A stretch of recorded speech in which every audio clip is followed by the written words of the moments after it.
اللهم صل على محمد وعلى آل محمد كما صليت على إبراهيم وعلى آل إبراهيم إنك حميد مجيد اللهم بارك على محمد وعلى آل محمد كما باركت على إبراهيم وعلى آل إبراهيم إنك حميد مجيد۔ رمضان المبارک کے روزوں کے حوالے سے رسول پاک صلی اللہ علیہ وسلم کی اسوہ حسنہ کا تذکرہ جاری ہے۔ رسول پاک صلی اللہ علیہ وسلم کا ساری امت پر، ہم مسلمانوں پر یہ بہت بڑا احسان ہے، بلکہ ساری دنیا پر احسان ہے کہ آپ نے اللہ تعالیٰ سے علم پا کر مسلمانوں کو ہر مسئلے کے بارے میں تفصیلی ہدایات دی ہیں۔ جہاں تک روزے کے آداب کا تعلق ہے، اس سلسلے میں چند باتوں کا ذکر پہلے درس میں گزر چکا ہے۔ اس حوالے سے آئیے کہ آج رسول پاک صلی اللہ علیہ وسلم کے کچھ اور مقدس ارشادات سے استفادہ کرتے ہیں۔ ترمذی شریف کی ایک حدیث میں آتا ہے کہ رسول پاک صلی اللہ علیہ وسلم نے ارشاد فرمایا، عن الرباب عن امہا سلمان بن عامر رضی اللہ عنہ یبلغ بہ النبی صلی اللہ علیہ وسلم قال، حضرت رباب بن اپنے چچا سے حضرت سلمان بن عامر رضی اللہ تعالیٰ عنہ سے روایت کرتے ہیں، اور وہ اس روایت کو پھر آگے رسول پاک صلی اللہ علیہ وسلم تک اس کے سلسلے کو لے کر جاتے ہیں۔ یاد رکھنا چاہیے کہ حدیث کے دو حصے ہوتے ہیں۔ ایک حدیث کا متن کہلاتا ہے، جس سے مراد ہے کہ وہ معین الفاظ جو ہمارے آقا محمد مصطفیٰ صلی اللہ علیہ وسلم نے ارشاد فرمائے، اور ایک وہ سلسلہ سند ہے کہ کس راوی نے کس سے سنا اور کس راوی نے بالآخر رسول پاک صلی اللہ علیہ وسلم سے سنا۔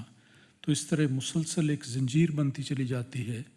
جس کو اصطلاحاً سند کہتے ہیں۔ تو اس میں یہی ذکر ہے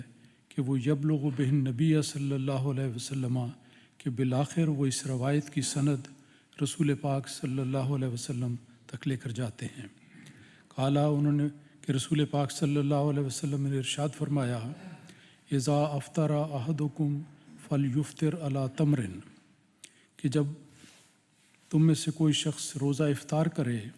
تو اسے چاہیے کہ کھجور کھا کر روزے کو افطار کرے۔ یہ ایک عمومی ہدایت ہے۔ دوسری حدیث میں وضاحت آتی ہے کہ کھجور کھا لی جائے یا پانی پی لیا جائے، سادہ پانی۔ ان دونوں باتوں کا خاص طور پر ذکر آتا ہے۔ دراصل مذہب اسلام سادگی کا مذہب ہے اور تکلفات سے انسان کو بچانا چاہتا ہے۔ سادگی سے جو چیز میسر آئے، جو امیر کو بھی میسر ہو اور غریب کو بھی میسر ہو اور ہر جگہ میسر ہو، تو اس لحاظ سے کھجور ایک ایسا پھل ہے جو نہ صرف عرب میں بڑی کثرت سے ہوتا ہے، بلکہ دنیا کے دیگر ممالک میں بھی بڑی کثرت سے ہے۔ اور حقیقت یہ ہے کہ آج دنیا کا کوئی ایسا ملک یا کوئی ایسا علاقہ نہیں جہاں پر یہ پھل نہ مل سکتا ہو۔ تو ایک ایسی چیز ہے جو بافراغت ملنے والی ہے، ویسے بھی اپنی ذات میں بڑا مفید پھل ہے اور زیادہ دیر تک سٹور بھی ہو جاتا ہے، بے شمار اس کے فوائد ہیں۔ تو رسول پاک صلی اللہ علیہ وسلم نے سادگی کا یہ طریق بتایا کہ انسان کو جب افطار کرنے کا وقت آئے تو کھجور کھانی چاہیے، اور خود ہی فرمایا فَإِنَّهُ بَرَكَةٌ، کیونکہ اس میں اللہ تعالیٰ نے بڑی برکت رکھی ہے۔ یہ رسول پاک صلی اللہ علیہ وسلم کے الفاظ ہیں، آپ کی طرف سے بشارت ہے۔ تو یہ پھل اعتدال کے ساتھ، بعض شوگر کے مریض ہیں جن کے لیے زیادہ مفید نہ ہوگا، تو لیکن اعتدال کے ساتھ اس کا استعمال باعث برکت ہے۔ پھر فرمایا فَإِن لَّمْ يَجِدْ تَمْرًا فَالْمَاءُ، اگر کھجور میسر نہ ہو، بعض ایسی صورتیں ہو سکتی ہیں، بعض جگہیں ایسی ہو سکتی ہیں، تو پھر اس صورت میں ایک ایسی چیز جو اللہ تعالیٰ کے فضل سے ہر جگہ سہولت کے ساتھ میسر آ جاتی ہے، یعنی پانی، تو پانی کے ساتھ روزہ کھولا جا سکتا ہے۔ اور سادہ پانی کا ذکر آتا ہے، اس کو جس رنگ میں بھی لیا جائے، لیکن سادگی کے طریق کی حدیث میں خاص طور پر تاکید کی گئی ہے۔ اور پانی کا وصف یہ بیان کیا گیا ہے فَإِنَّهُ طَهُورٌ، کہ یہ بہت پاک چیز ہے جس کا استعمال کرنا چاہیے اور پاکیزگی کا باعث بھی ہے۔ تو یہ رسول پاک صلی اللہ علیہ وسلم نے جو تمر کا ذکر کیا، کھجور کا اور پانی کا، یہ اس بات کی طرف اشارہ کرتا ہے کہ جب افطار کا وقت آئے تو انسان کو سادگی کا طریق اختیار کرنا چاہیے۔ بلا وجہ بے جا تکلفات کرنے، بہت زیادہ اہتمام کرنا، مختلف قسم کے کھانے پکوان تیار کر رہے ہیں، اور بعض اوقات افطاری کی صورت ہوتی ہے، مجلسیں لگتی ہیں، بڑی افطاریاں بھی ہوتی ہیں، چھوٹی افطار بھی، گھر کے ماحول میں بھی، تو ہر جگہ پر سادگی کے طریق کو رکھنا چاہیے تاکہ کھانا اتنا زیادہ تیار نہ کیا جائے کہ پھر وہ بعد میں ضائع کرنا پڑے۔ تو ضیاع بھی اسلام کی تعلیم کے خلاف ہے۔ تو ان ساری باتوں کا ذکر کرتے ہوئے رسول پاک صلی اللہ علیہ وسلم نے یہ ہدایت فرمائی ہے۔ یہ تمر کے بارے میں یہ بھی یاد رکھنا چاہیے کہ رسول پاک صلی اللہ علیہ وسلم کا اپنا نمونہ اور ہدایت یہ تھی کہ اس کو طاق عدد میں استعمال کرنا چاہیے، 1، 3، 5، 7 جتنے بھی انسان نے کھانے ہیں، لیکن یہ طاق رکھنا چاہیے۔ یہ بھی ایک رسول پاک صلی اللہ علیہ وسلم کی سنت ہے اور باعث سے برکت ہے۔ پھر اس کی اور ایک اور بات ہے اس افطار کے سلسلے میں کہ بعض کا دیکھا جاتا ہے کہ افطار کی مجلسیں لگ جاتی ہیں،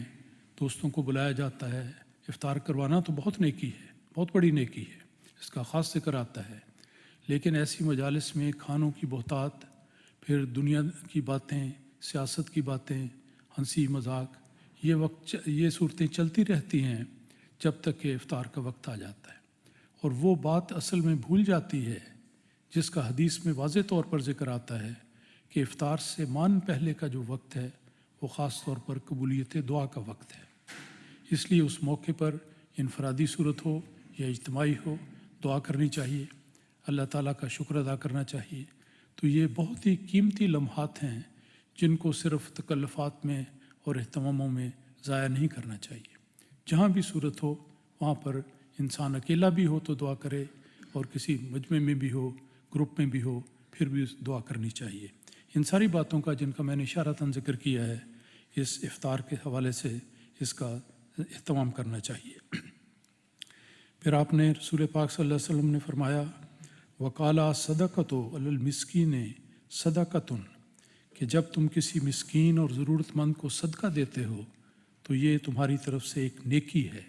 ایک بہت بڑی اچھی بات ہے جس کا اللہ تعالیٰ تمہیں اجر عطا کرے گا۔ اور پھر فرمایا اس میں یاد رکھنا چاہیے کہ رمضان کے سلسلے میں صدقہ بھی ایک بڑی اہم چیز ہے۔ راہ خدا میں خرچ کرنا، جو نیک راستے اللہ تعالیٰ نے کھولے ہیں انفاق فی سبیل اللہ کے، ان میں حصہ لینا، یہ بہت بڑی نیکی ہے، اور اس کا بہت زیادہ اجر بیان ہوا ہے کہ عام حالات میں انسان نیکی کرتا ہے، اس کی نسبت اگر کوئی نیکی کا کام رمضان میں کرے تو 70 گنا اس کا زیادہ ثواب ہوتا ہے۔ تو یہ اس لحاظ سے برکت دن ہے، اور صدقے کا خاص طور پر غربا کا، عام طور پر اللہ تعالیٰ نے کشائش عطا کی ہے، لیکن ان طبقات کو نہیں بھولنا چاہیے جو معاشرے میں غریب طبقات ہیں، ہمارے قریب ہوں یا دور ہوں، ہمارے عزیز ہوں یا دوسرے ہوں، ہر ایک کا خیال کرتے ہوئے صدقہ بھی دینا ہے۔ اور فرمایا صدقۃ علی المسکین، تو یہ مسکین پر اگر صدقہ کیا جائے، غریب کی مدد کی جائے تو یہ صدقہ کہلاتا ہے، جو جنت کے دروازوں میں سے ایک دروازہ ہے، ایک ذریعہ ہے اللہ تعالیٰ کی نعمتوں اور فضلوں کو حاصل کرنے کا۔ پھر فرمایا واہیا علی ذرہم سنتان، کہ اگر تم کسی اپنے رشتہ دار کی جو ضرورت مند ہے اور حاجت مند ہے اس کی مدد کرتے ہو تو تمہیں اس کا دوہرا ثواب ہوگا۔ ایک ثواب تو یہ صدقے کا، وصلۃن، اور دوسرا صلہ رحمی کا، رشتہ داروں کے ساتھ حسن سلوک کرنا، ان کی ضروریات کو پورا کرنا، خاص طور پر غریب رشتہ داروں کا خیال رکھنا، اس ملک میں یا کسی دوسرے ملک میں یہ بہت بڑی نیکی ہے۔ تو فرمایا کہ عام طور پر مسکین کی مدد کرنا تو صدقہ ہے، اس کا انعام ہے، اس کا اجر ہے، اس کا ثواب ہے، لیکن اگر رشتہ داروں کی، غریب رشتہ داروں کی، نادار رشتہ داروں کی مدد کی جائے تو یہ دوہرا ثواب کا کام ہے، صدقہ بھی ہوگا اور صلہ رحمی بھی ہوگی۔ عن معاذ بن زہرہ رضی اللہ عنہ انہ بلغہ